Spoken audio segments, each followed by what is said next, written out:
Vous savez, bonjour à vous, j'espère que vous allez bien. Les Africains prient beaucoup. Les Africains, c'est beau à voir. Les Africains investissent tellement de leur temps, de leur personne, de leur identité dans la spiritualité. C'est merveilleux. Mais il y a quelque chose qui m'intrigue. Pourquoi des peuples qui prient autant? Un continent qui investit autant de son temps, de sa personne, de ses ressources dans la prière, a le plus des problèmes.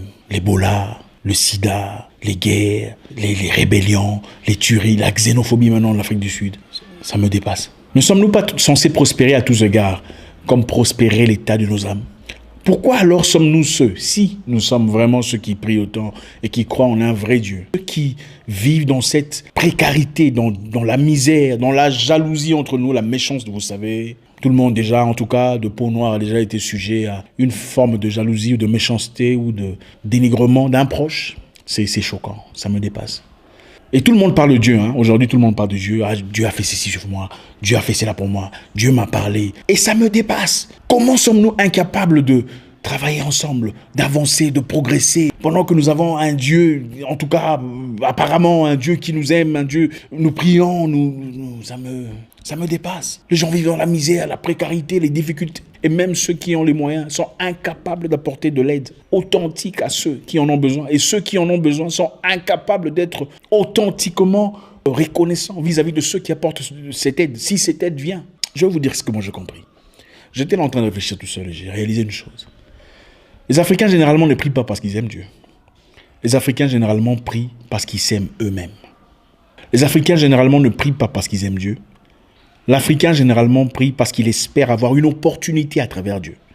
Une opportunité d'argent, une opportunité d'embauche. Il va prier, jeûner, crier, espérant avoir de la manne, quelque chose tombé du ciel, de l'argent. Les Africains ne prient pas parce qu'ils aiment Dieu. Les Africains généralement prient parce qu'ils veulent guérir d'une maladie. Parce qu'il y a peut-être une personne dans la famille qui souffre d'une maladie incurable, une maladie difficile à gérer.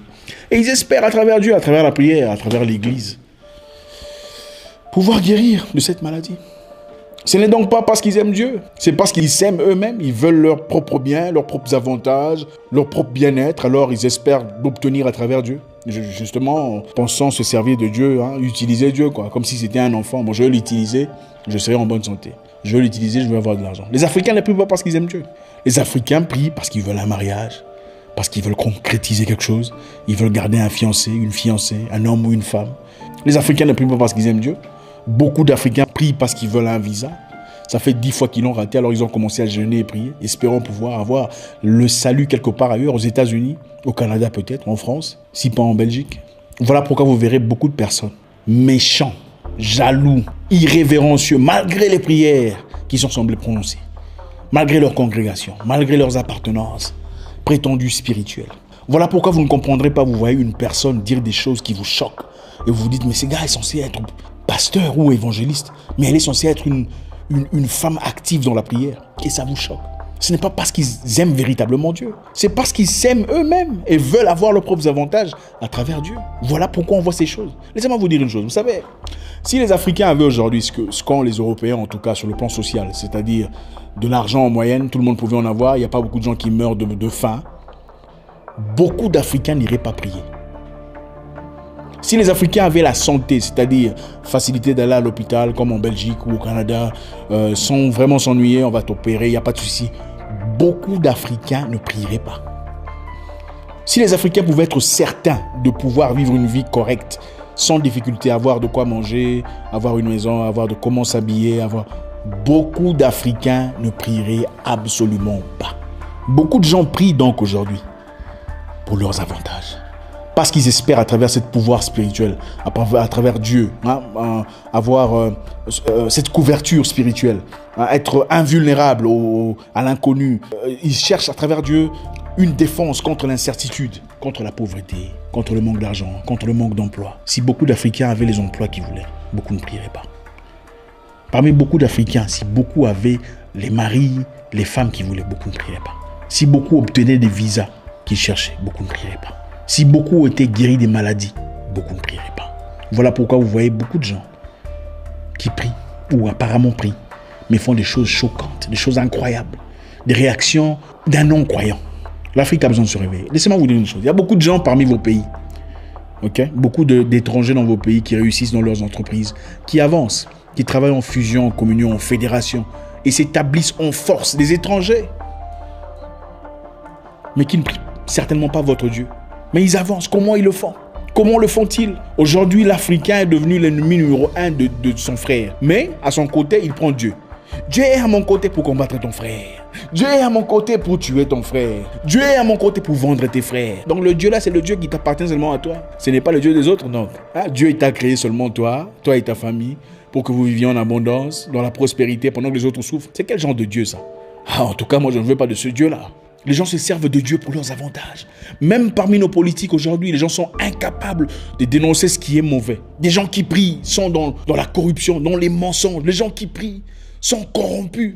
Des gens qui prient font des choses abominables. Mais à partir du moment que leurs assiettes sont pleines, à partir du moment qu'ils peuvent voyager en first class, business class, sans difficulté, à partir du moment qu'ils peuvent siroter du champagne à nécessité, à volonté, le pays va bien.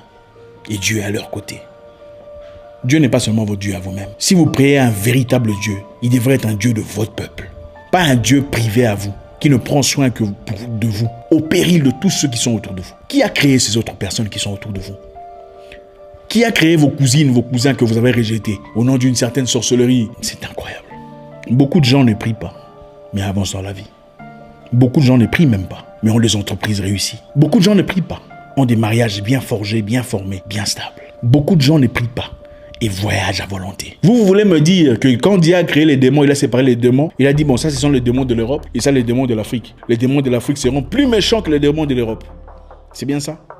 Dieu, dans son amour, Dieu, dans sa justesse, a créé deux différents types de démons. Les démons européens et les démons africains. Les démons européens sont moins méchants que les démons africains. Pourquoi les enfants sorciers sont seulement en Afrique? Donc le Satan, le diable, a oublié l'Europe. Les enfants sorciers ne les a pas mis en Europe. Il a dit, bon, comme je hais l'Afrique, je veux mettre les enfants sorciers seulement en Afrique. Les frères et les cousins sorciers sont seulement en Afrique. Ils ne sont pas en Europe ou aux États-Unis. Ou ce serait peut-être un moyen d'écarter ses frères, hein, pour ne pas apporter un plus dans leur vie. Une justification des réveillons-nous. C'est bien de prier, mais quand vous allez prier, emmenez avec vous votre cerveau. Beaucoup de gens, des farceurs, des aventuriers se servent aujourd'hui de l'amour de l'Africain qui a pour lui-même, pour les manipuler. Beaucoup d'évangélistes, des faux pasteurs sont nés aujourd'hui. Vous savez comment? C'est parce qu'ils savent que vous vous aimez vous-même. Ce n'est pas Dieu que vous aimez. Si aujourd'hui Dieu écrivait une lettre ouverte et dit, à partir d'aujourd'hui, toutes les prières faites en rapport avec la personne soi-même ne seront pas exaucées. C'est-à-dire les prières de visa, refus. Les prières d'argent, refus. Les prières de santé, refus. Beaucoup d'Africains ne prieront plus. Vous avez compris? Nous devons nous réveiller. Nous devons être des gens bien pour nous. Nous devons être des gens corrects. Beaucoup de ces aventuriers ont compris que beaucoup d'Africains sont au fait égoïstes, égocentriques, des gens qui veulent leurs propres avantages. Alors ils se servent de ça. Et voilà pourquoi les gens viennent vous dire, ah ma soeur, ça fait longtemps, tu pries, tu as presque 40 ans, la ménopause arrive et les choses n'avancent pas pour toi. Viens, fais le don et Dieu va t'aider. Vous faites des dons, c'est pas parce que vous aimez Dieu. Vous faites des dons pour avoir un mari. Ce n'est pas la même chose. Vous faites des dons, ce n'est pas parce que vous aimez Dieu. Beaucoup font des dons espérant guérir. Ce n'est pas la même chose. C'est bien de vouloir guérir, mais faites aussi des dons quand vous n'avez besoin de rien. Pour véritablement dire que j'aime Dieu. L'Afrique doit changer. Sans l'amour, on n'ira nulle part. Les gens sont égoïstes. Et ne nous dites pas que c'est à cause de la colonisation. On est fatigué de ça. Le Singapour a eu son indépendance en 1965. 5 ans après le Cameroun, le Congo, le Togo, le Bénin, la Côte d'Ivoire et j'en passe. Où sont-ils aujourd'hui? Un Singapourien sur 35 est millionnaire en dollars. Pendant que nous vivons toujours dans la précarité, la misère, l'Ebola, la guérilla, les xénophobies, des choses incroyables. Nous devons commencer à réfléchir avec nos cerveaux et plus avec nos émotions. L'Afrique est loin, à 1000 lieues de là où elle est censée être aujourd'hui. Et nous le savons.